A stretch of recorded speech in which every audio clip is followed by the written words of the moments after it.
Al-Habib Umar pernah cerita di satu majlis Al-Habib Ahmad bin Zain Al-Habsyi, ya.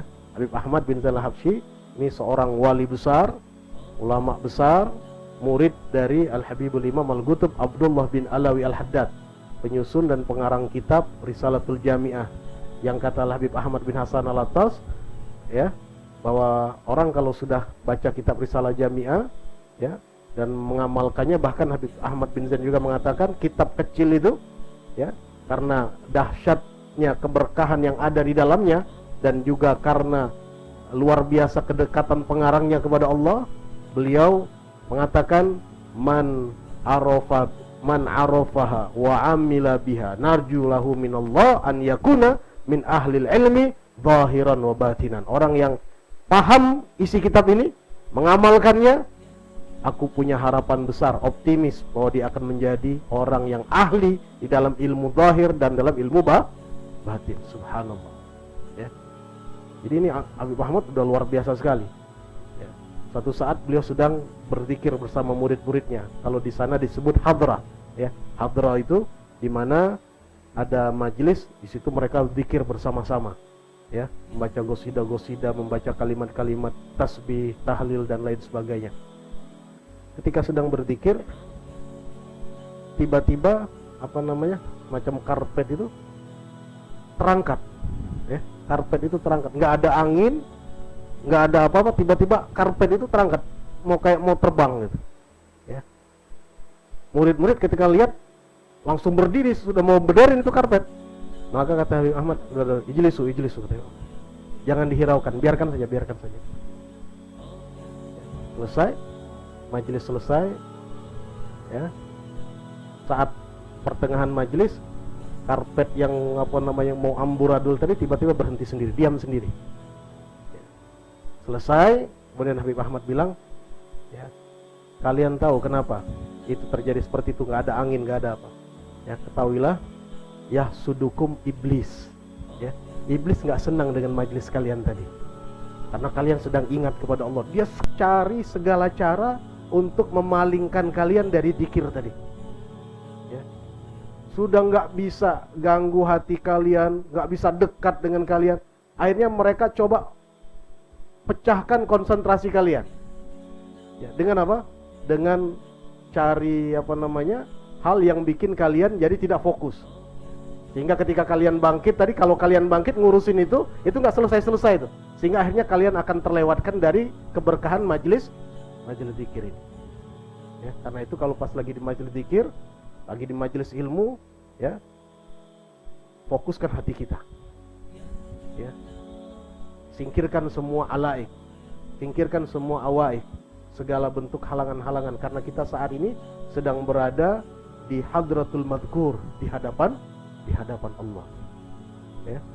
Itu yang semestinya harus kita hadirkan, ya. Karena yang seperti inilah yang akan cepat kemudian menjadikan kita mendapatkan limpahan rahmat dari Allah Subhanahu wa ta'ala. Karena setan dan segala bala tentaranya paling nggak senang kalau orang hadir majelis zikir, orang hadir majelis ilmu, ya. Maka dia akan mencoba untuk menghalangi orang tersebut, ya. Mulai dari rumah mau ke majelis, itu ada saja nanti halangannya, ya. Ada saja halangannya, ada janjilah, ada inilah, ada sakit lah, pusing, ya. Tadi nggak pusing, tiba-tiba malam mau majelis pusing dia, ya. Apalagi kata Habib Imam Al-Qutb Abdullah bin Abdul-Qadir Al-Faqih Malang, ya, ketika kami belajar dengan beliau sering mengingatkan murid-muridnya ketika di majelis 2 mingguan, 2 pekanan itu beliau ingatkan, hati-hati kata beliau, ini penyakit akhir zaman, ya. Kadang-kadang bukan penyakit beneran, itu penyakit dari siapa? Dari jin, dari setan, untuk menghalangi kalian dari kebaikan.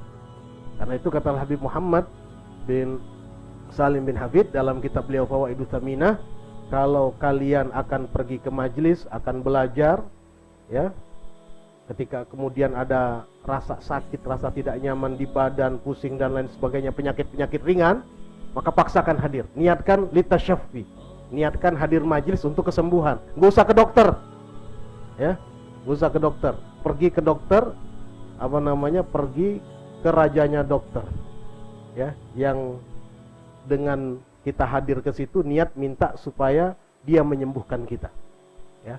Nanti kalau ke dokter sekali datang paling kecil 100.000 sekarang, belum nanti obatnya. Nah, hadir ke majelis bayar nggak? Nggak bayar, ya. Nggak bayar datang ke majelis. Insya Allah kalau itu penyakit datangnya dari jin, dari syaitan, ya, datang ke majelis hilang. Dan memang selama pengalaman kita ikut majelis, belajar, ya, memang begitu adanya. Berat luar biasa. Jadi ketika subhanallah, memang terbukti itulah adanya.